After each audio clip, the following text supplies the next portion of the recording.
Good evening. This is a special taping for those who watch my Tuesday evening history class and who would not be able to see anything except the screen saying exam in progress. So while my students are writing an exam, I prepared this for those people in the community who watch the class and must watch it for academic reasons. So tonight what I've chosen to do on my own whim is to show a map and show you and discuss some of the experiences that my wife and I had on our first trip to Europe. I'll briefly go to the map and outline the general route we took. This was 9 weeks as a trip, and it was a camping trip, meaning we stayed indoors maybe 10, 12 times in the whole 9 weeks, the rest of the time in campgrounds. So I'll take my finger and I'll show you the general route that we followed. I can point to things later. We landed in Frankfurt, and from Frankfurt went south to Heidelberg. From Heidelberg on down to Stuttgart, where we purchased our camping equipment. I'll tell you more about that. Then we moved on down to the very edge of the Alps and to Neuschwanstein Castle. Then moved back north to the city of Augsburg. And then from Augsburg over to Munich. From Munich down to Salzburg. Salzburg to Vienna. From Vienna, south through a lovely city called Graz, and on to what you cannot tell on this map because I did not have an up-to-date map, the Yugoslav border, where we crossed near Maribor, and then moved on down through Yugoslavia in this fashion, camping overnight once in the middle and once right on the Greek border here. And then passed into Greece. Did not take the sea route with freeway, but rather through small towns down the center of Greece, and then put up our tent in a campground in Greece, and while in Athens for several days, took public transportation down to see all the monuments, the ancient monuments, to go to the sound and light show in the evening that tells the story of the pinnacle of Athenian glory, which would occur in the 5th century before the Peloponnesian Wars commence in full thrust. Right? And then we moved across this way to Corinth, and across the Peloponnesus here, and put our car on a ship, the Appia, Italian, and it sailed on out this way, stopped at Corfu, a lovely item. Youth are crazy about it. Ride mopeds, sleep on the beach, right? And landed at Brindisi. And from Brindisi we drove north, camped at Bari, then moved up this way by freeway across, did not go to Naples, but fell down south then to Salerno, very famous in World War II for a landing there, and camped south of Salerno because we wanted to visit ancient ruins in Paestum. And then from there we moved back around Naples up to Rome, 5 days in Rome, then on up and down to the coast here, on up the coast in this fashion, camped here, then moved on into France, observed ancient Roman ruins here, the papacy and the home of popes in the Renaissance period, right, at Avignon, then moved on up the Rhone Valley, veering off this way, which took us on following the river down past Orleans, famous city for the Maid of Orleans, Joan of Arc, to Tours, and then we came back up this way so we could visit the cathedral at Chartres, and then on to Paris, where we stayed 5 or 6 days in Paris, camped on the fringe, taking public transportation in each day. From there, we could take a side trip to Versailles and other aspects of that type. Then we moved on toward the coast, off this way. And we did that so that we could visit not only Omaha Beach, but next to Omaha Beach, Bayeux, which I'll comment on. Then we moved up this way by hovercraft across over to Hastings to look at the battle scene, then back over to Canterbury here for the cathedral, then on into London, we stayed for 5 or 6 days, then out this way to Stonehenge, then on up toward York, in that direction, Salisbury, went through Salisbury, swung through Oxford, then to Cambridge, from Cambridge back to London, then from London back to Ramsgate, the hovercraft, returned to Calais, where I was very relieved because now my steering wheel wasn't on the wrong side of the car once I reached the continent. I clapped every time I saw a British subject with the steering wheel on the other side, driving on the continent. Then we moved across northern France, Reims, battle sites, Verdun, and on down through Nancy and into Switzerland, camped and hiked in Switzerland. From Switzerland, drove north into the Schwarzwald, this region, visited the cathedral cities of the Rhineland, camped at Rudesheim, took a ship down the Rhine and back up for one of the days. Then from a campground in Frankfurt, took a loop out this way to Würzburg, Nuremberg, up through Saxony, looped around, came back to Frankfurt, and then we flew home. All of that in 9 weeks. So now some of the experiences in all of this. It was in 1970, and my wife and I had never been to Europe. I had been teaching European history for 10 years, but had never been able to go to Europe. And so my mother and father decided they would give me a little economic loan because this was very important that I should go, and they felt the same way.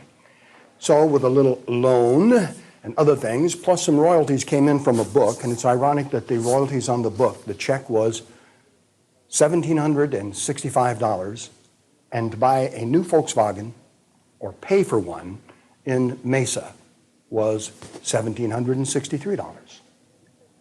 So I paid for it in Mesa, a new one, built for 71 specifications, so there are all sorts of things that were changed on it because of American safety demand. And then we flew off to Europe and picked it up north of Frankfurt at a place called Bad Soden. We were taken there in a van and signed all the proper papers and paid any extra taxes that would be refunded if we left the country, received a license plate, all the other things.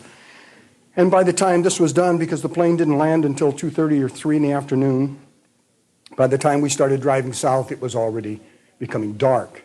And we are now in a foreign area for us and very uneasy. And we cannot find a place to stay in Frankfurt because of an international convention there. And we didn't have our camping equipment yet, so we decided to continue to drive on south in the direction of Heidelberg, which we wanted to visit that old university city and the ruins of the Schloss above the city where you cross the Neckar River. So we drove on south, and as time went on, it was now 9:30, and we were very hungry, hadn't eaten since on the plane. Time is passing. So off the Autobahn, we merely looked for lights, where we might see enough lights that there would be an establishment there where we could ask questions and find out where we might stay, find a room of one kind or another. We had given no advance notice. We did not know where we would be at that time. So I left the Autobahn, drove the equivalent of a quarter of a mile off the Autobahn, saw what looked like a 2-story nightclub, bistro, whatever. Drove up, parked in front, looked up at the top, and the name of the place was Rita's Hip City. And where am I? Rita's Hip City? So either way, I went inside and asked for Rita, who was a large, buxom blonde, about 42 years old, and she spoke English. And she said, oh, go across under the freeway, the Autobahn, and then you'll see within a short time a little restaurant there. And you could ask questions there and have something to eat. We did, and as we entered this little restaurant, everybody was clearing and cleaning the tables. There were still a few people there, but they weren't serving anymore. And I started asking questions in very improper and insecure German about where we might find a place to stay. And a gentleman who was sitting close by, who obviously visited the establishment all the time, came over and asked me some questions in English with a German accent. He said, why don't you sit down, have a glass of something cold. I'll make certain that you are fed. And he ordered up some bratwurst and kraut for us and mustard and pumpernickel bread. And then he sat down with me, and I was very nervously explaining we had to have a place to stay. It's now approaching 10 o'clock. And he said, relax, you Americans are always so nervous. Just relax. And so I relaxed, and I asked him, where did you learn to speak English so well? And he said, what do you do for a living? And I said, I'm a professor of European history. He says, then you will understand this very well. I was captured early in the war by the Americans and shipped to Missouri, where I spent the war building streets and block walls and other construction type things as a prisoner. And then I returned to Germany after the war, where I preferred to stay. So that's the reason I know how to speak English so well. So he's very familiar with the United States. So I said, relax. He went over, picked up the telephone, made one phone call, says, relax, enjoy your food. I bought him a beer. And then he said, when you're finished, you will follow my car and I will drive you where you can stay. And he took me to a little Gasthof, my wife and myself.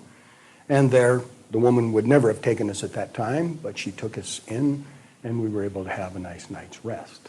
The next day then, after a good continental breakfast, we headed on south to Heidelberg, where we were able to spend most of the day strolling around that lovely university city, sitting out looking across the Neckar River, which I knew was very, very important in German history, and one of the first places that a power plant furnished electricity in the 1890s that went all the way to Frankfurt and lighted at least a 10-block square for the first time. Very impressive to citizens with the power of electricity at that time.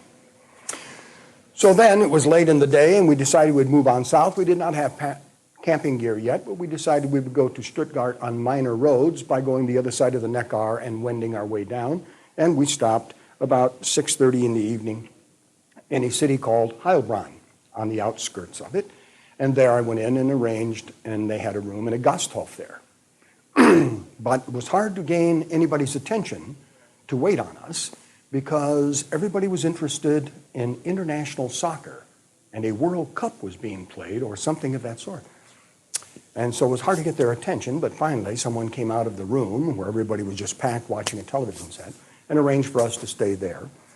And so we stayed there that night. Little did I know at the time that Heilbronn was a city in which American planes, not having found their target and returning home, knew that they could not land with their bombs, and they had just unloaded them at night.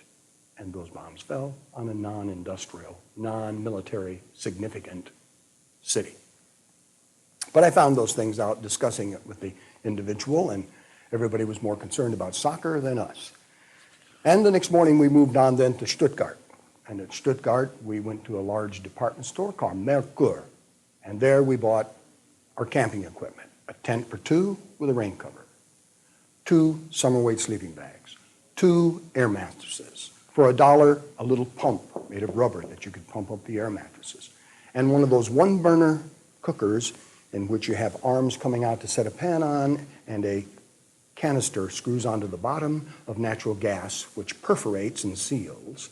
And you can gain about, for each canister at that time costing about 60 cents, you could have 8 20-minute cooks. So you could always make hot soup in the campground to have along with your bread, cheese, salami, or whatever else you might. And then from there, from Stuttgart, we headed on south, stayed our first night at Neu-Ulm, just across the Danube River. And we chose that because we would have time during the light to go to the cathedral that has the highest spire of any cathedral in all of Europe. And also, Ulm itself is the hometown, so to speak, of General Rommel.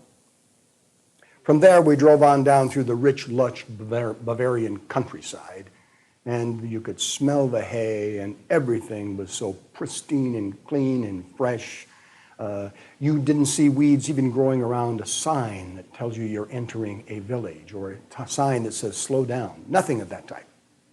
And if you purchased gas and there were only 2 pumps there or even 1 pump around that, the concrete area around it, everything was immaculately tilled and fresh flowers growing right around the gas pumps.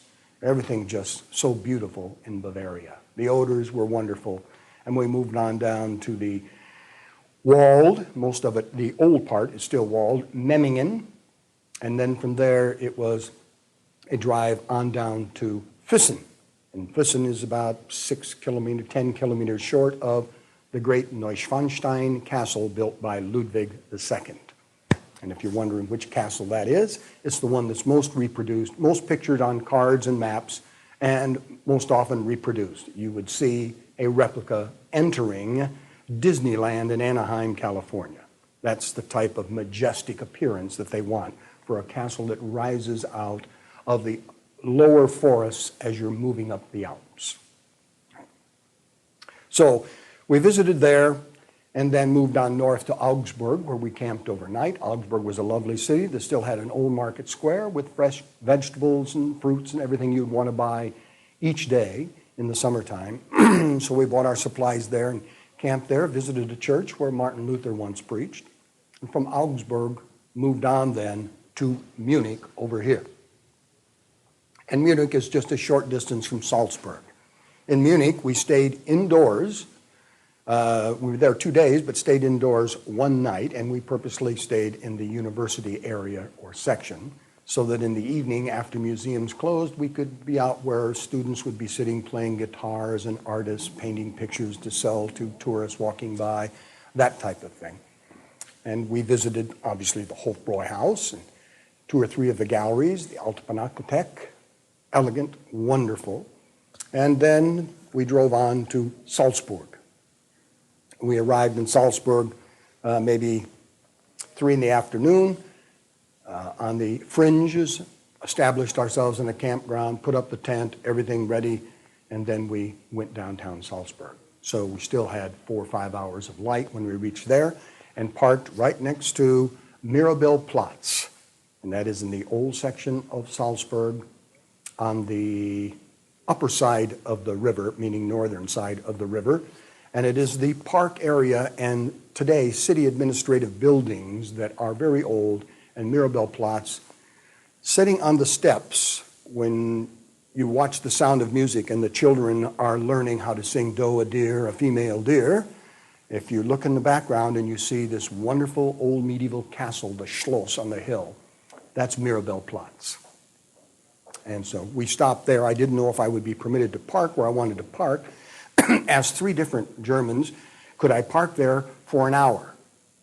And in each case, I used the word hour, direct translation, Uhr. But the point is, you don't say that in German. If you're talking about an hour, like you go to class for an hour, that's eine Stunde.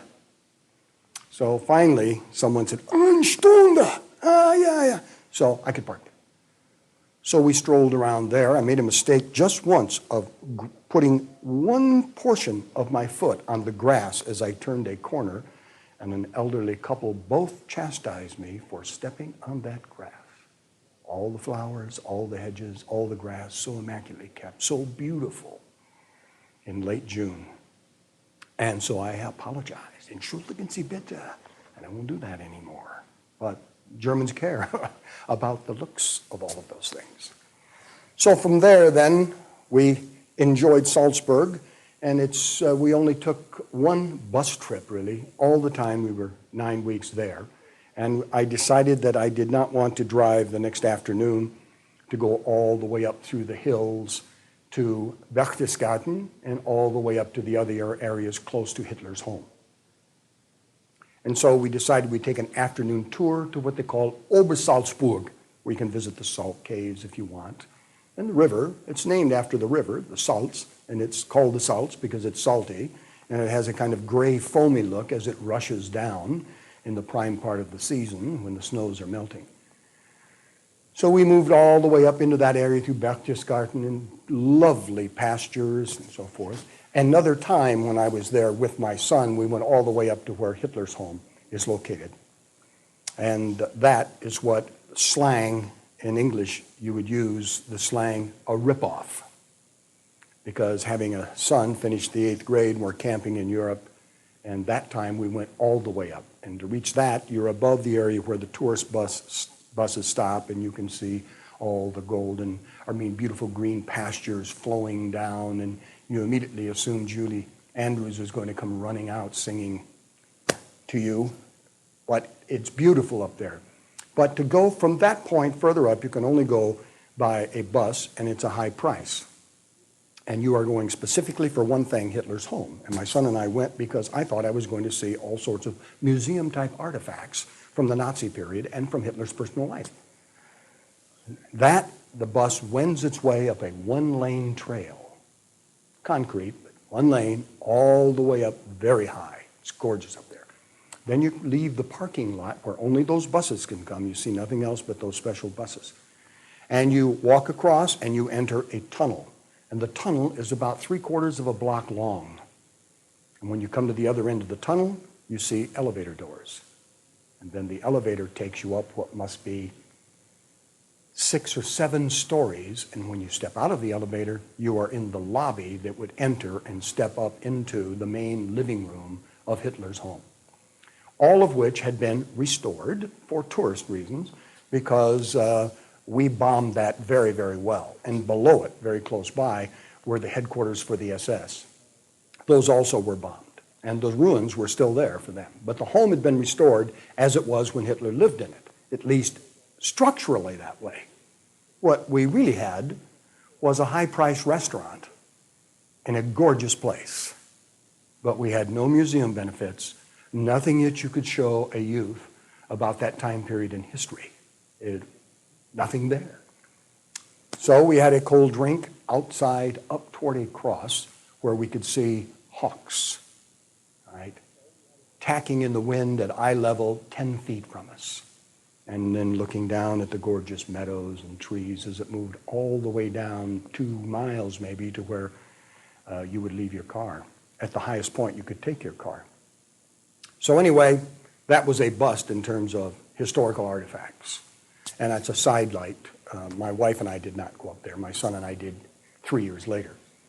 So we moved on down, and in Salzburg, when we booked this particular trip, this afternoon tour, my wife and I, was the first time we had run into what I guess we call an ugly American.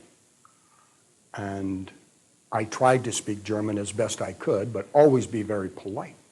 So when we went to the ticket booth in the morning, so we'd have the ticket for the afternoon bus trip, the gentleman who would sell us the ticket was just opening. It was about 8 o'clock, and he was speaking out the back door to someone. And I was standing waiting for him to finish his business, and then he would sell me tickets for the 2 of us. And a gentleman from where I don't know in the United States immediately elbowed me aside, but his wife took his finger and just rapped on the window. It says, "Can we get some service around here?" I moved away, and the gentleman turned around and said, "Good morning," in English. And then he finished his business. The fellow rapped again and said, "Where can we get something to eat around here?" So it's very rude. And the German gentleman said, and the American gentleman said, "Come on, Margaret, we can't get any service here," and left. Then I politely bought my ticket. We strolled around and did have something to eat close by. And then in the afternoon took that tour. From Salzburg, we drove on to Vienna, and it was very convenient for us in Vienna. We stayed indoors one night and camped 3 other nights. But the reason it was convenient is because a colleague of mine, who was professor of German history here and still is, Gerald R. Kleinfeld, he was at that time in Vienna doing research, and he had lived in Vienna as a younger man 3 or 4 years before and stayed with a prominent woman named Frau Traufischer, hyphenated name, and he was there doing research, and he again was a house guest of hers. So he arranged to show us around Vienna, where he'd spent a whole year as a student and knew every stube and downstairs dive where students would grab a cold beer, all the things around the city, as well as up in the hills above where they serve green wine and play guitar music in late June. So we were shown around wonderfully. We got excellent pastry. I had a picture of my wife taken in front of St. Stephen's Cathedral eating pastry on the streets of Vienna, the most very famous cathedral. So all of this was very, very nice, and we were even invited for a couple of hours to Mrs. Traufischer's to have a glass of wine. And so I was introduced properly as a colleague of his, and he is, of course, Herr Professor Dr. Kleinfeld. Everything is very, very proper. So we're out in her garden area having the wine, and it was then that I quickly discerned something that I had read about but didn't know. The Viennese are very proud of Vienna.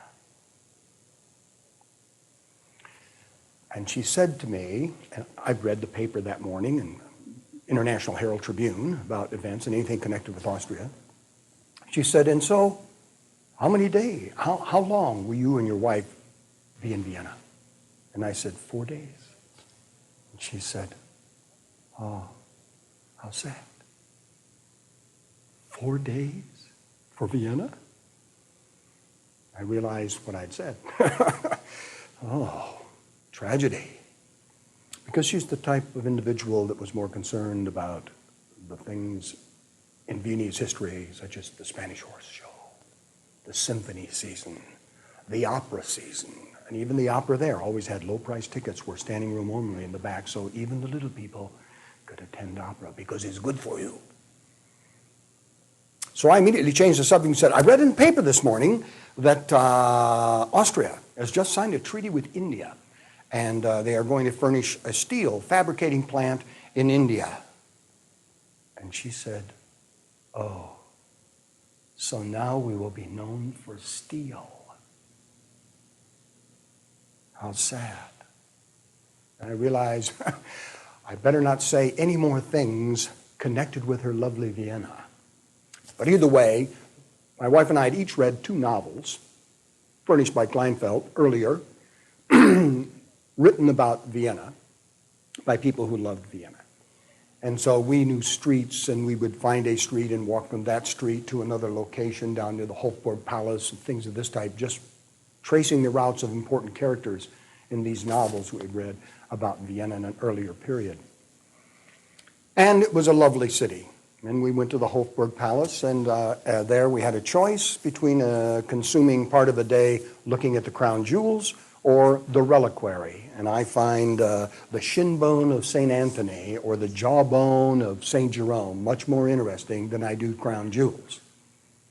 So as a result, we went to the reliquary, where everything had guides, and you could have an English translation of exactly which flake of someone, which piece of skin, someone was there in the reliquary. And the Hofburg Palace is the downtown working palace of the Habsburg monarchy.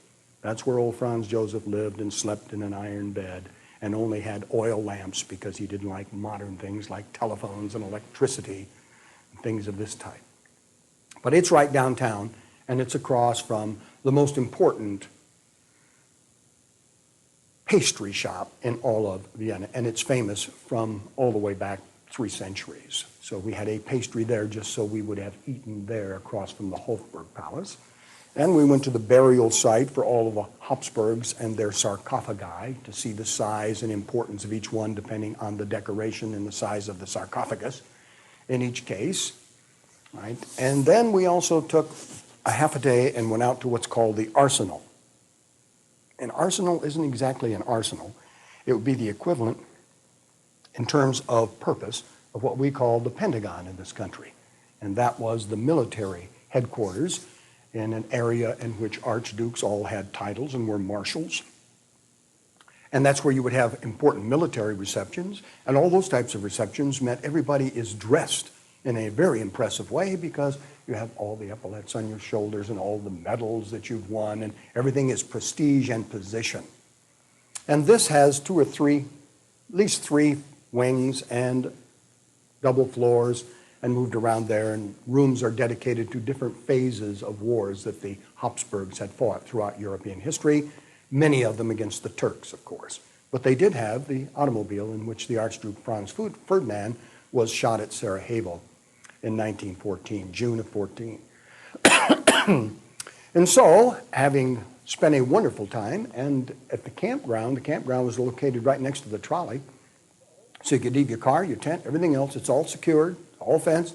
Just walk out the gate, jump on the trolley, go downtown. And Vienna is organized in a way that's easy to find things. We also visited the elegant summer palace, the Schönbrunn. Different type of living in terms of grounds and gardens, as impressive in grounds and gardens as Versailles. Then from Vienna, we drove south.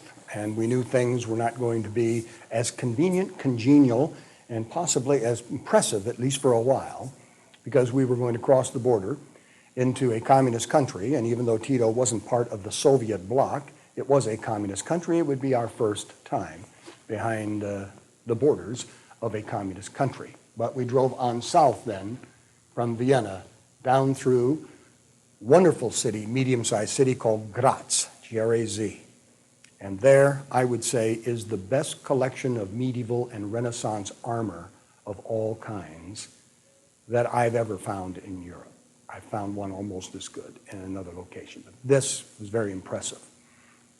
And it became raining severely, and when it rained severely, we couldn't stop to pitch a tent because then next day you have a wet tent to roll up, and so we stayed indoors at a place near Leibniz, and it was almost to the Yugoslav border. More and more Slavic language was being spoken, then German as we moved south. And if you'd like to know economic standards at that time, it would have cost more in Vienna. It cost us $10 with breakfast to stay in downtown Vienna, and not an expensive hotel at all. But here, it was $2.50 for bed and breakfast in a reasonably modern Gasthof, like our motels might appear. And that was very comfortable, and we were out of the rain, and then we moved on across the border the next day with this Volkswagen Bug, which, as I indicated, had to be built for new American safety specifications. So it was the first one that had the seats that went up high behind you. No European Volkswagen had that. And then both the blinker lights in the front and your lights in the rear had to have glass on the sides, so blinker lights could be seen from the side. And then also, there were louvers in the rear hood where the engine is. And those louvers were there because air needed to be sucked in because the United States required a catalytic converter for air pollution control. So as we moved on into different environs, immediately you could see the contrast between the two countries. Where we had left in any public square where there was a fountain, it would be in excellent shape, pristine, clean, and working. Now we were in a country where there would be cracks. It hadn't held water in 30 years. Nothing is working. Grass growing through everything. It was very different. And when I stopped for gas, oh, by the way, when we entered at the border, stop and immediately we had to be inspected because this is not crossing into France now. This is Yugoslavia. So we had to be inspected.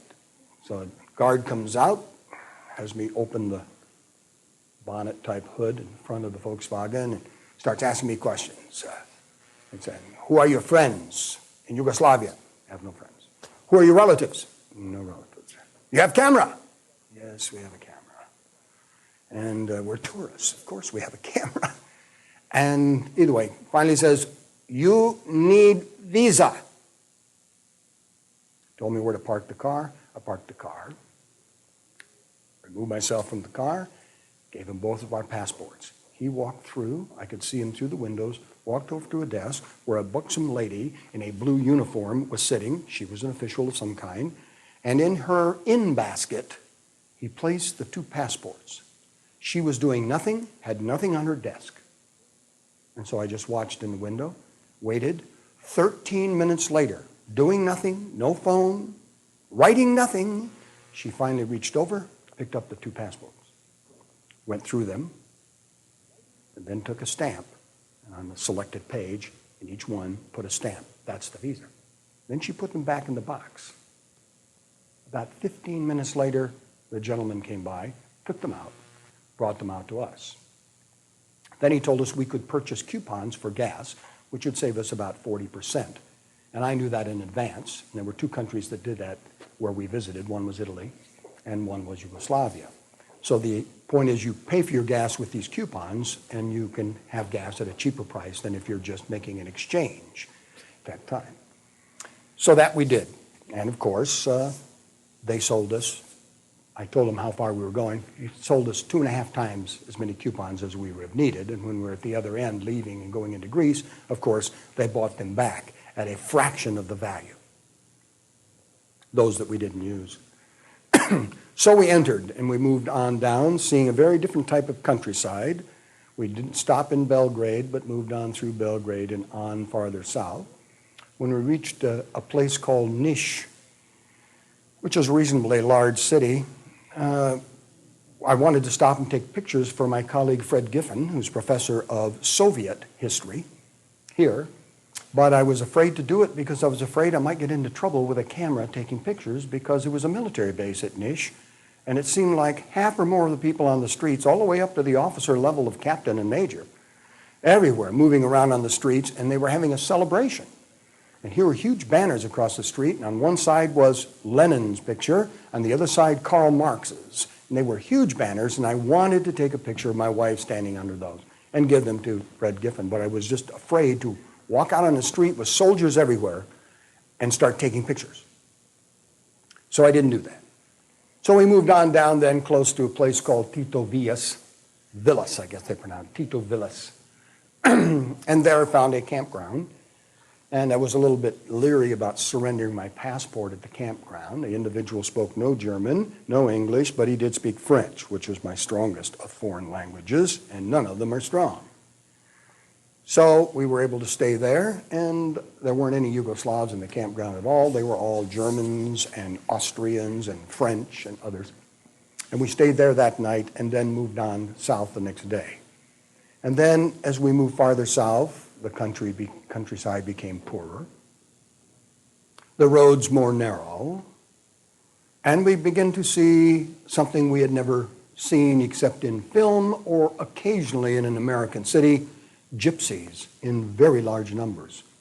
And finally, near one river, pretty good sized river, we noticed a gypsy caravan where there were 10, 12 wagons with supplies and about 500 gypsies washing clothes and washing themselves in this stream. They called to us, and in each case what they wanted was American cigarette, which we didn't have for them. Either way, we moved on south, and we noticed how much poorer the land became. Now, I was raised on a farm, and I'm familiar with agriculture, and I'm familiar when I look at a field as to how many bushel to the acre I think it would produce. And I didn't see a wheat field anywhere that I thought would go more than 15 to 18 bushel to the acre. And by my standards, if it doesn't go 40 to 45, you're not doing well. Furthermore, a third of it seemed to have a lot of what we call ragweed. So it became more impoverished, and the only place where you could buy anything in the way of food was the same place you would buy your gas, on the main highway leading south, which by now was a 2-lane road. You could not leave the road as you would in Austria or Germany and see a village over there. And if you went into the village in Germany, you would say, oh, there's going to be a Gasthof there and a grandmother running it, and she's got a granddaughter who's polishing everything into place. And if you want something to eat, you can stay overnight if you wanted. No. The minute you left the highway, roads became gravel or dirt, and the village did not support even a store, let alone a place where you would buy something prepared to eat. So only the truck stop. And we concluded on the truck stops, where you'd also buy gas, and they were modern structures, and they had a restaurant, but in each case, the restaurant was handwritten, obviously in a language we didn't understand. And the farther north you are, you can use some German. The farther south you go, less German. But in each case, whatever we pointed to, and there was something we wanted, which is a rolled cabbage we had been told is very good, stuffed cabbage called tsarma. And in each case, they never had it. As a matter of fact, we could point 30 things on the menu, and there were only 4 that they ever had. So we were eating what we didn't really understand, and that's why soup, cheese, salami, and the campground are very, very crucial. We moved on down south from there and decided we would stay at a campground. And by the way, we had a camper's guide, so we knew where the campgrounds were all over Europe. And in most cases, whatever guide you have, there will be 25% more campgrounds than are even shown in your guide. So you never have to worry about seeing a sign that has a tent on it or a caravan. So we were going to stop at a campground, and it was as late as 6:30 in the evening. And this campground was completely new, but it was so new that there were no electric lights. There's no electricity in this campground. And we pulled in, we were the only ones there. And some of the children and others were associated with the workers that were building this campground. So you had nice modern toilets, but they flushed. But there was no electricity, so you had to have a flashlight to go into any place that was dark. And I pitched the tent, and we had food that we could use, and all during this time around us on the hills were individuals sitting just staring at us. And we were the only ones in the campground, and there were 24 people sitting just staring at us. And we always wait to eat late just before dark, and then we can read novels up until that time. It's a standard thing you do when you're in Europe, because if you're not doing night activities, nightlife, then you need to fill the evening so it isn't so long, because you know if you're camping, you're going to wake with the sun. And so my wife said, I don't know. I don't know if I want to stay here. I said, well, I don't know where else we'd stay. The last city we went through, you commented that of all the cities you've ever been in, other than Tijuana, that looked the most like Tijuana in terms of poverty and deprivation and other things, and you felt very insecure. I don't know where we would go. And she said, well, if we have to, we'll just lock the car and sit in the car. Well, yes, we could do that. And so as it's moving towards an hour before darkness, we hear sound, automobiles, and 2 station wagons pulling caravans that would sleep 4. So it's 2 whole families. Pull in, circle around, and immediately start discussing where they're going to park the camper, where they're going to cook, and all of this. And on the back of each one is a large D for Deutschland. I looked at my wife, and I said, the troops have arrived. I guess we stay, don't we? We stay. And so we stayed and visited with the Germans and things, and stayed there that night, even though you had to have a flashlight if you used the restroom when it's dark.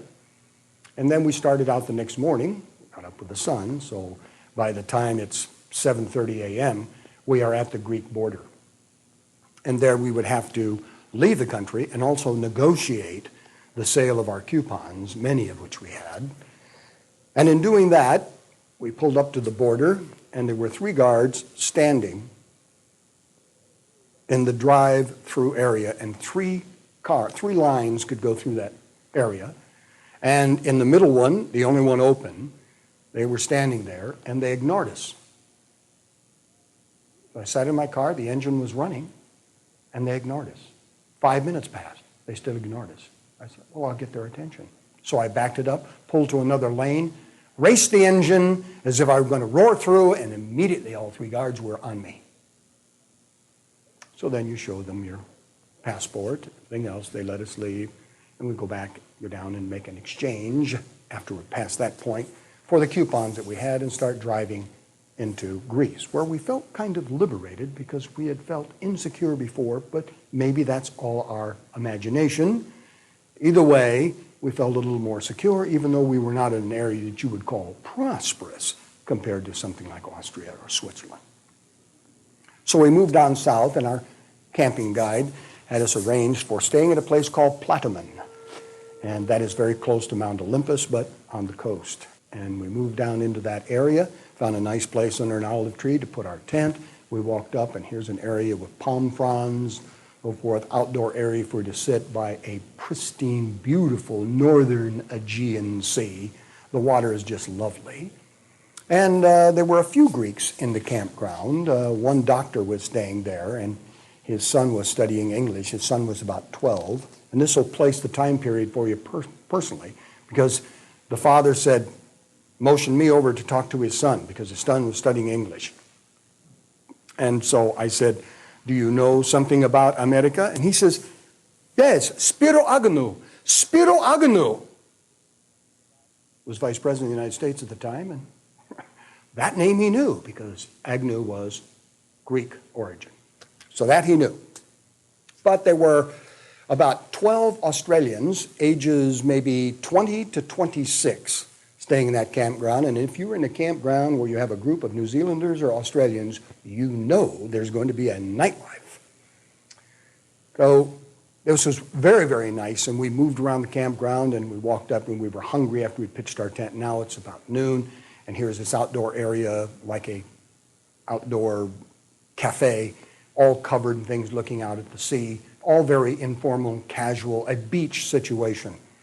And we didn't know really any Greek or what we might order. And I just walked around, and an individual had something that in a kind of a block that, like you would carve out lasagna this deep, have a square of it, and some of the oils are running out of it. And I looked at it, and it looked so good. And so I merely pointed at it and said, and he said, moussaka. Went right up to the window, moussaka. So my wife were introduced to moussaka, and it was excellent. Every place has French fries, so if you need something else for it. And so we enjoyed ourselves and spent 2 nights there, and swimming, relaxing, and a couple of side trips to an ancient castle up very close, but on the sea above the tunnel where the train ran. And that castle had been built there in the 13th century because of wars with the Turks. So it was a defensive bastion, but it was totally in disrepair, and you could walk inside it, and here was a little chapel, and with all sorts of fresh flowers at the chapel, but I don't know who went up there. Otherwise, goats were running loose inside all the battlements of it. And so we strolled around there, met a German fellow who was a physician from Germany, and he was a Greek physician, and he had studied German while in med school. So he's the one who told me about the castle, and he said, Die Turken, the Turks. So I found that out. And we moved on down to the campground again, and then we left from there, and rather than take the freeway, which runs along the coast here of Greece, on down to Athens, we chose to go through the old route, the farming areas and smaller towns and smaller cities in the hinterland until we came on down to Athens here. And we also ran into something called souvlaki, then, which we were able to eat and looked very good. Has the appearance of being very similar to our tacos, but the bread is pita, and the meat is lamb, but the cheese is feta cheese with tomato and some greens, and very, very good. And then we stopped at a campground there, and there were Australians and New Zealanders in that campground as well as British, Germans, all sorts. And the campground was just in from a major thoroughfare running out of Athens where the bus went every 15 minutes. So we were able to visit downtown Athens in each case by bus and not driving the automobile around in any way. We went to the Sound and Light Show, visited the Acropolis at a time when you could still walk all over the areas one way or another. And whenever we needed something to eat in which you would call a restaurant, I made certain we knew where the university was, where the university students happened to be, where they might grab a bite to eat, so that you eat in a place like that, maybe sawdust on the floor, but the souvlaki is very, very good.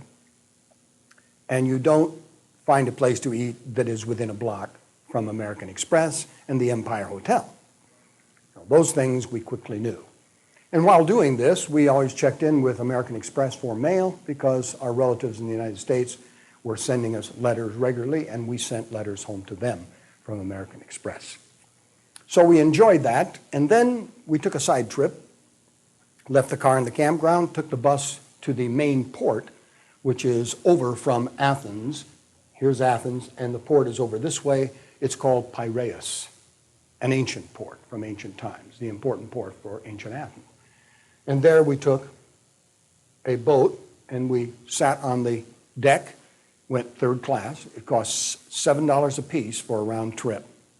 And the ride was about 8 hours and a half out and back to the island of Mykonos, which is very popular with tourists, but it didn't seem overrun by tourists at that time.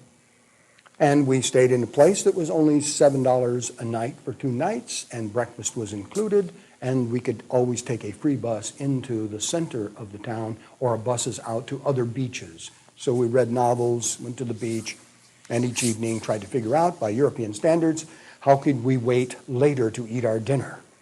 Because we were writing cards and doing other things from 6 to 7, and the point is the spits weren't even turning yet. And most people, those lambs won't be roasted until 10 o'clock. And then people start, the time we want to go to bed, they're funneling in and everything is picking up in all the outdoor areas. The weather was beautiful. Coming back from there, the island of Mykonos, it took us a little longer because of adverse winds, and the freighter was 2 hours late. And as we were waiting, I found out it was 2 hours late, and a couple comes up, young couple in their 20s, and he has an Air France bag.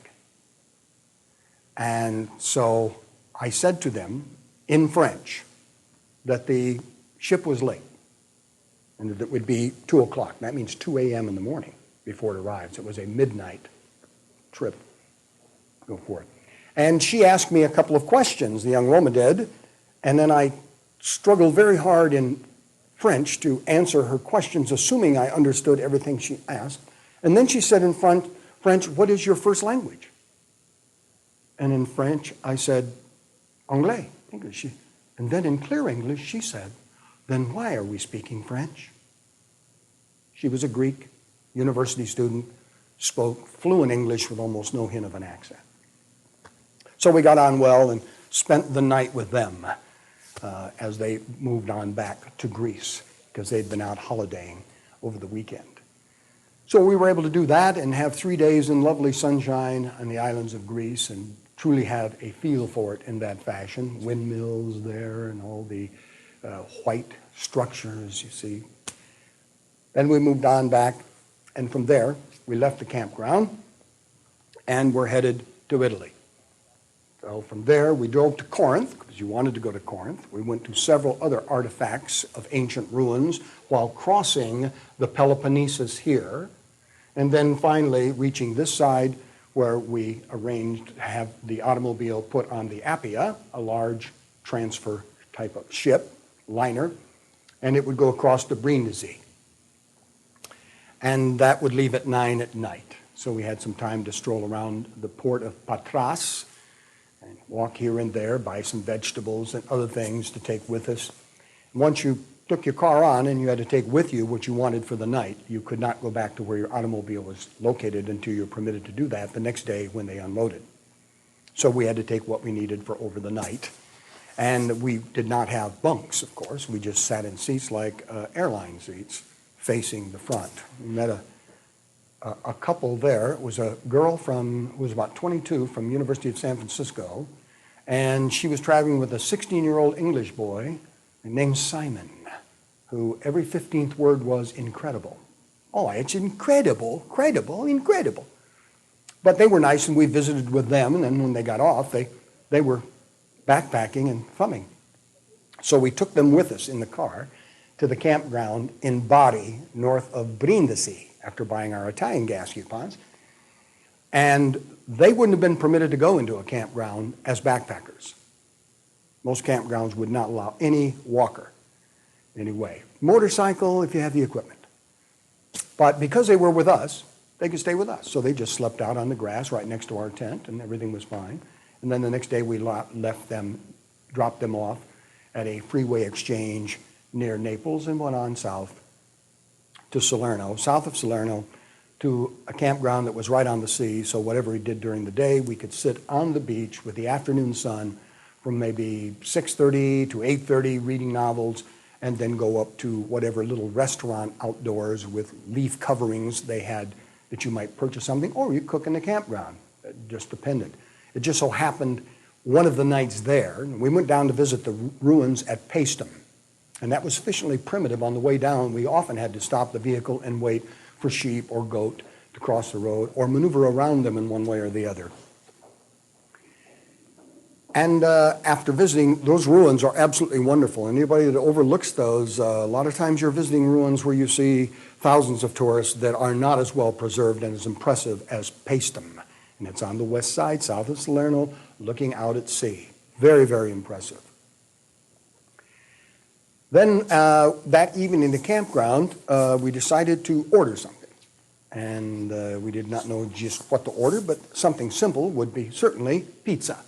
Well, this is 1970 in Italy, and Italy had not geared up to American-style pizza, nor had Paris. Paris and other places today, every place you go, there's fast food. You can buy it by the slice. But Italy and Italians did not make pizza the way we make pizza. And furthermore, the word pepperoni is the word for pepper. We say pepperoni, and we're talking about a sausage that is sliced this way, or salami, and pepper has been used to cure it. But pepperoni means pepper. So I tried to explain to the young man, and he said, English, I speak English. English, I speak. Talk English. So, but the point is, I did my best in Italian and English, and we couldn't convey what we really wanted in terms, because each time I told them what we wanted on a pizza, it wasn't anything like American pizza, because they didn't make that style to speak of then. The only place you saw it in some campgrounds where a lot of American youth came, they had merely smeared some spiced red sauce and basil on, baked it, and that's it.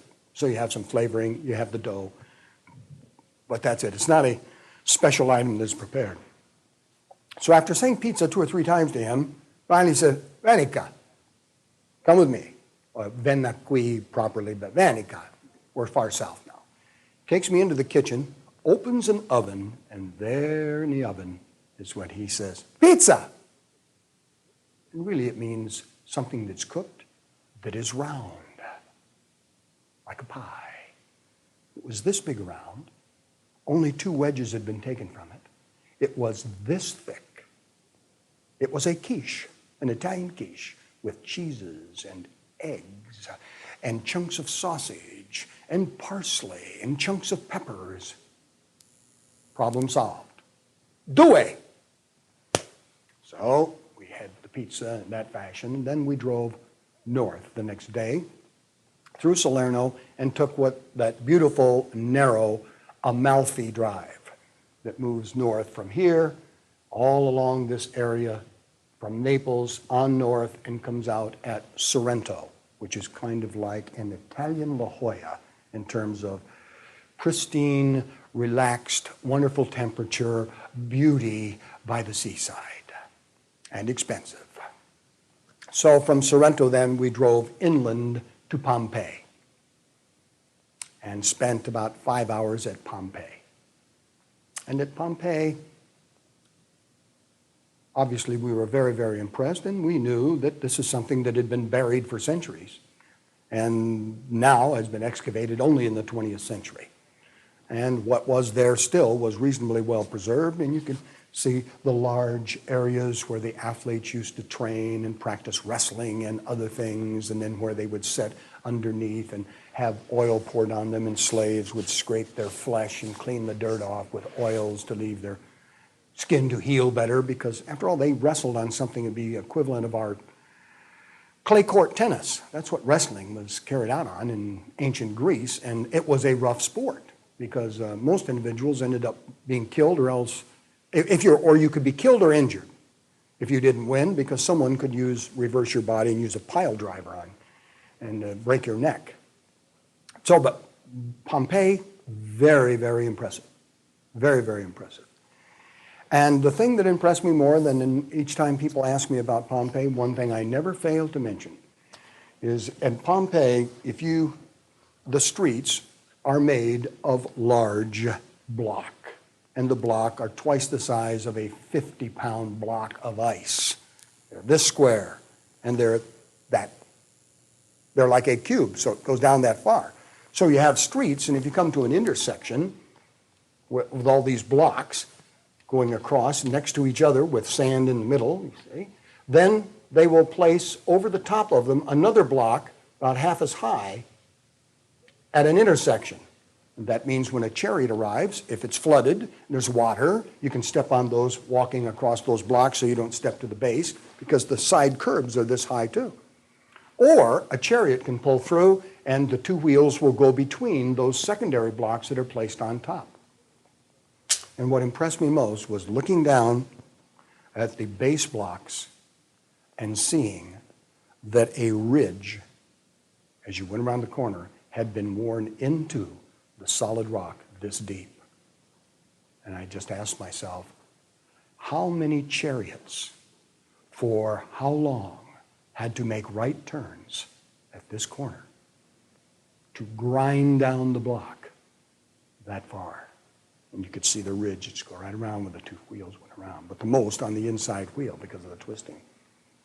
But we enjoyed Pompeii very much, and from there we started in late afternoon north toward Rome, where we would stay 5 days. And as we moved north toward Rome, we knew of a campground over on the coast here on the way close to Monte Cassino, but over on the coast, not inland up in the mount like Monte Cassino. And it was interesting, in all the travels in Europe in 9 weeks, that was the most expensive campground we stayed in. It cost $2.70, I think. And they had a gate, and you went through a control booth, and it was very sophisticated. Once we were inside, they actually had a grocery store. They actually had a laundry in case you wanted to wash some clothes, and a coin-operated laundry, and a market that had 3 check stands.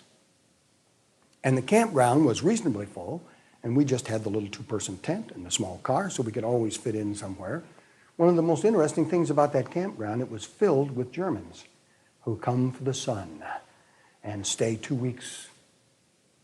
And so whenever I would go into the store to purchase something, and if I didn't understand in Italian exactly how much he said it was, the clerk would immediately tell me in German.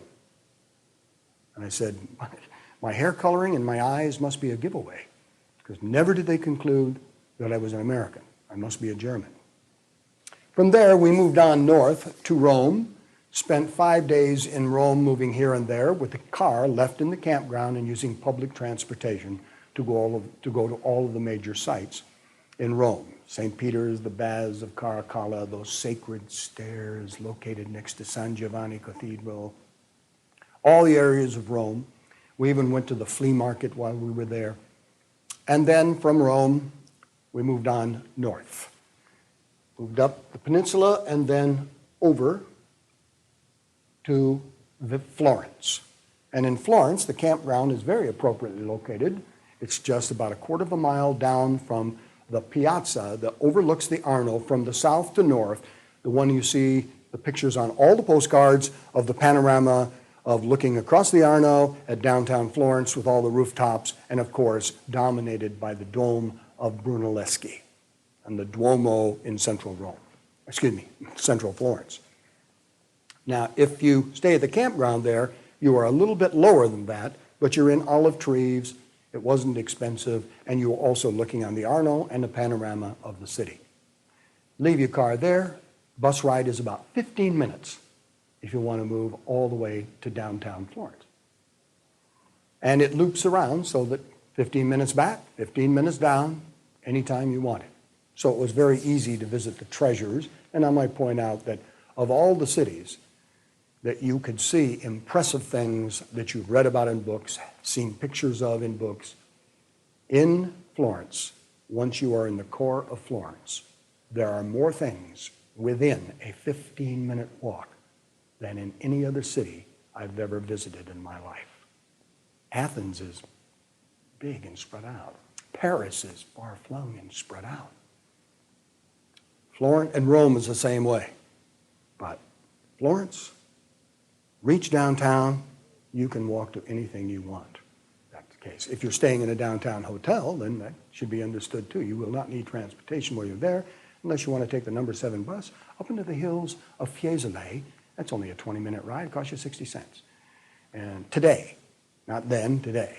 And you can do all sorts of things on the city bus in outlying areas. Visit the Certosa run by the Cistercians on the southeast corner. All of those things.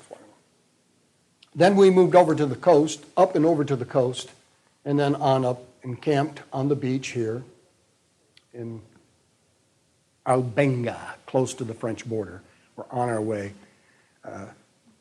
The most interesting thing that happened in that campground with a number of Italians who we knew were staying there for 2 weeks at a time because they had vacuum sweepers and they were vacuuming the dust off their tents from time to time. So some of them may have been staying there much longer and their husbands in the city working and then coming out on the weekends to enjoy being at the beach. That must have been the case, but we were only there for a single overnight. The most interesting thing that happened to me in that campground was a German gentleman that I met, and he liked me immediately and bought me a beer and then gave me his French maps, which was very, very nice. The other thing was the bartender who spoke 3 or 4 languages, and I told the bartender that I did not speak Italian, really, not to speak of it, not enough, but that I had worked for a Sicilian fellow in supermarkets while I was going to college, and he taught me a lot of words, and I did know some words. And I said I ate at his home all the time, and one of the things I liked, and I told him one of the foods that I'd eaten. Now, you look in any Italian dictionary, and there is a food called braccioli. And that is rolled beef that is rolled like a cake roll.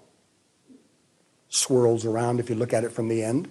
And you take the beef, and then you spread on it parsley, Parmigiano, chunks of boiled egg, any number of other things. Very, very good. And you roll it and tie it like a roll rump roast, like this big around. And then you sear it on the outside with olive oil. So it's all browned on the outside in a pan with olive oil, and then you dump it into your tub of red sauce that's already been cooking for 4 hours and leave it there for another 6 hours. And then when you're ready to have your pasta with your red sauce, you take this out and you slice it across just like a cake roll. It falls over and all the filling has been cooking inside all that time. You put a little red sauce over if you want, and that's braciole. My wife makes it all the time. But I used the vulgar Sicilian, American Sicilian word for that was called in the household in San Diego, in the Sicilian family's household. And I said, yes. I said, one of my favorite things is bruciolone. That's vulgar Sicilian. He said, don't say that. Never use that word. Don't say that, because here in Italy, this area, it says, bruciolone is a bruciolone. I said, okay, won't use that word. Won't use that word again. So understood that. From there, we moved on into France, found a campground on the edge of Avignon, which was the city of popes in the High Middle Ages and into the Renaissance from 1708 until 1415. So we have more than a century then of popes living there. There is the papal palace. They use the outside areas inside the walls for sound and light shows and theater productions. And Avignon is a lovely town.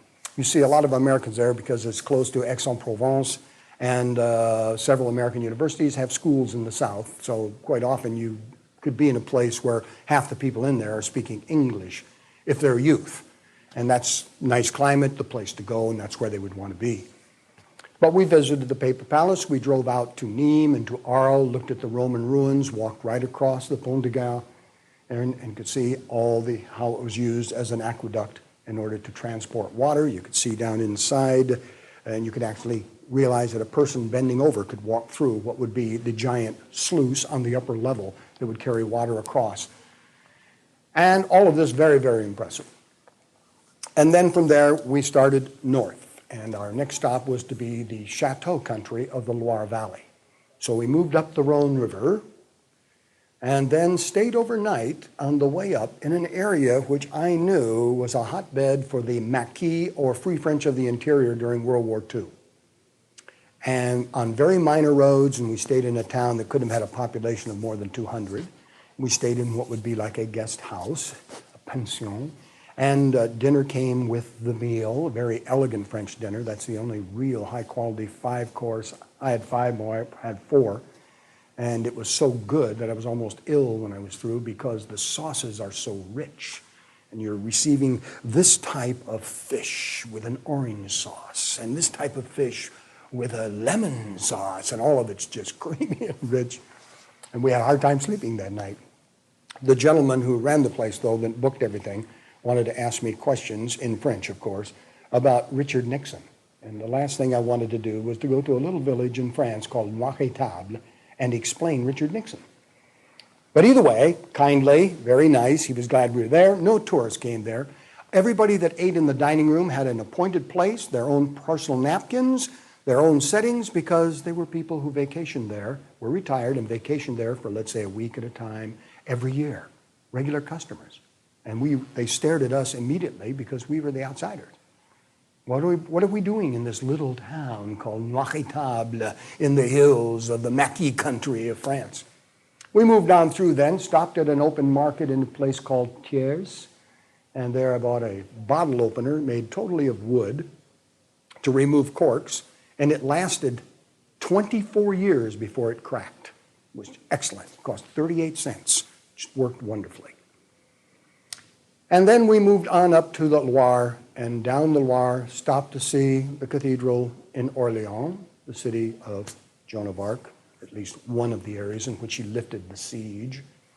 And then on down to the city of Tours, very, very important city, important medieval battle there, close by, between Poitiers and Tours. And then we had a project we had to carry out before we took a camping spot in the center of the chateau country. We wanted to be generally located so we were close to 3 or 4 chateaux that we wanted to see from the campground. And in doing that, we had a project we had to carry out because a friend of my wife's in San Diego. It said, well, do something for me while you're in France. He says, my favorite wine is a bubbling wine, and no wine can be bubbling wine and call it champagne unless it comes from Champagne. That's against French law. So you can have bubbling wines, but champagne never appears on the label unless it's from the area around the city of Reims and that type of chalky soil. Can't call it champagne. And he said, what I want is called Vouvray demi-sec. So my wife and I crossed the river, went up the frontage, what appeared like a frontage road, very narrow, so forth, and finally we saw the sign, Vouvray, Cave Coopératif, Cooperative Caves, Vouvray. We drove in. They never saw tourists. We were the only ones there that would be outsiders that weren't working at that winery. And we were taking them a tour through the caves, and you could see how the impediments on all the caves and what has come up over the years that has become encrusted on all the walls of the caves. And when we were through, I checked on the Vouvray demi-sec, and it would cost all of, this is 1970, all of $2.60 a bottle. Which I might point out seemed expensive to us by our standards, because Martini and Rossi asked the Spumante in Italy if we didn't buy close to where a lot of tourists went, but in a small town, we were buying for 92 cents a bottle.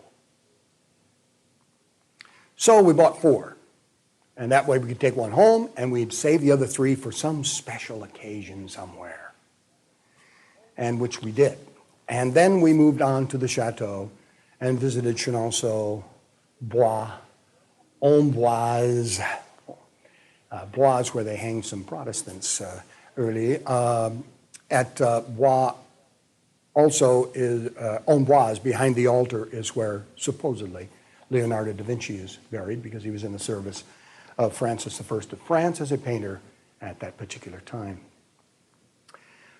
Then, visiting 4 chateaux there, we moved on to the city of Chartres on our way to Paris. And we wanted to stop at Chartres because that is one of the 5 most important cathedrals, Gothic cathedrals, you could visit in all of France. And as we were approaching it from the distance, and maybe we were 18 miles away, and we always used minor roads, the most minor you could use through farmers' fields and villages. In the distance, we could see, right, the spires in the upper area of the Cathedral of Chartres. And yet we were about 18 miles away.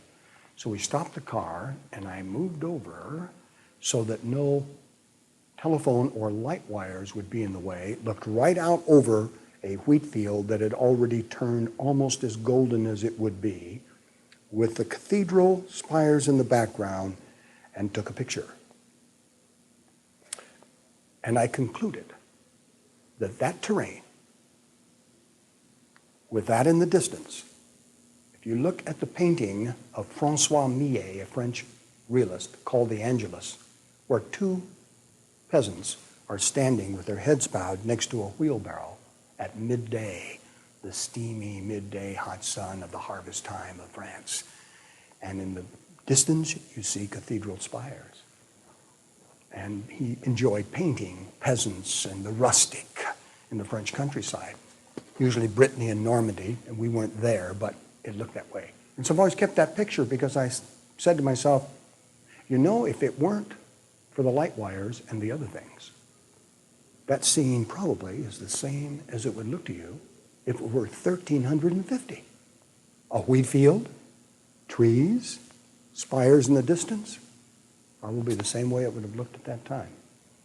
But either way, we moved on then to Paris, and on the north side of Paris found a nice campground that was 3 blocks from the rail, and the rail could be taken right down to the Saint-Lazare station, and then from there we could take the tube or other public transportation around Paris. And there we spent 5 days in Paris, and I'm looking at the clock right now, and it says I've been doing this for 1 hour and 15 minutes, and it appears that I will not be able to do it and carry you all the way from Paris to all the other locations and then back again to Germany. So I'll end there, and at least this will give you something to observe if you were intending to watch History 102 instead. Thank you.